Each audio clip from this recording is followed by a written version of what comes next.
Hey guys, this is Tauna. Today we've got a new Secret Lair that's just been announced, a collaboration with Hatsune Miku, which I'm not going to claim to know, too much about, but they look pretty awesome. Like classic kind of anime-esque kind of art, which I'm sure that a lot of people are going to love.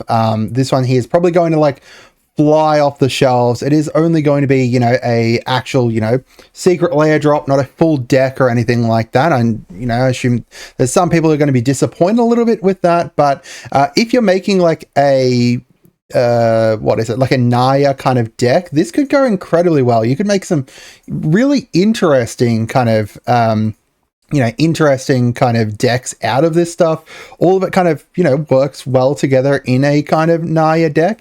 So let's go. So the first one here is Shelter, reprinted to heck. It's got, constantly reprinted, but, decent kind of, card as well. So it's, 1 and white, target creature you control gets protection from the color of your choice until end of turn. So, you can protect your commander or, your stack piece or whatever you want to kind of protect there.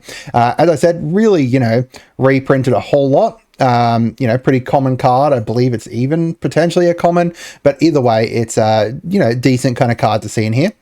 We've got Miku's Spark. So this is a reprint of Chandra's Ignition. So just, renamed Chandra's Ignition. Recently reprinted in LCI with one of the pre-cons there. I don't think it's been reprinted since then, but it's still, getting a decently hefty price. It's a decent kind of card, a really, really good card.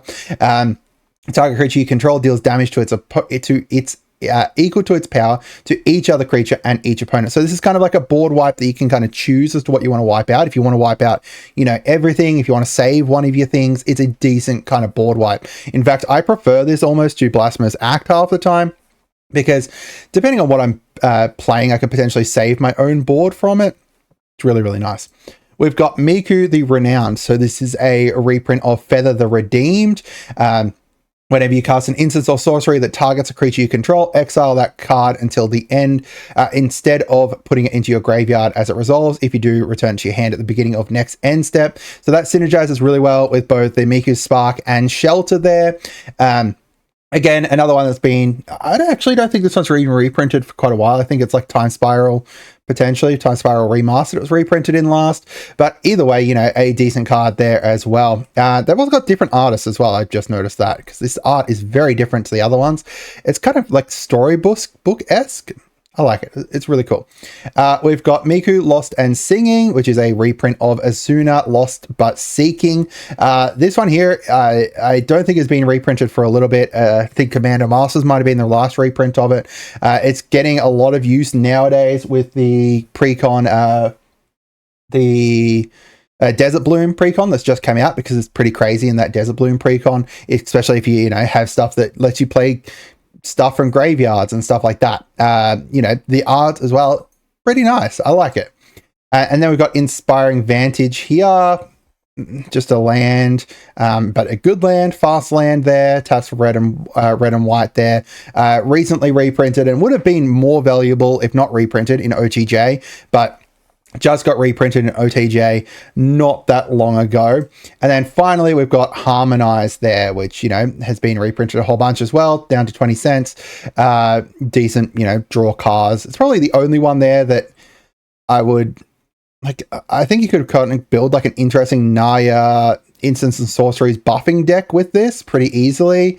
Yeah, Miku, I don't know what you could do with the Miku there, though, but the other ones could potentially go into that kind of thing.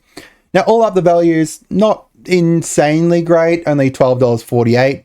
I only ever talk about, the non-foil versions, because I don't like foil versions of, cards that are going to Pringle and stuff like that.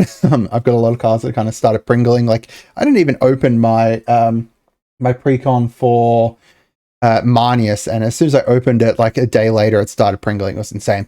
Anyway, so the value in regards to cards, there's no insane kind of reprints here, but the value kind of comes from the art and stuff, and it being a collaboration. People are going to go crazy for this. This is going to be, this is, I can't see this not kind of selling out straight away. The Cats and Dogs precon sold out pretty quickly.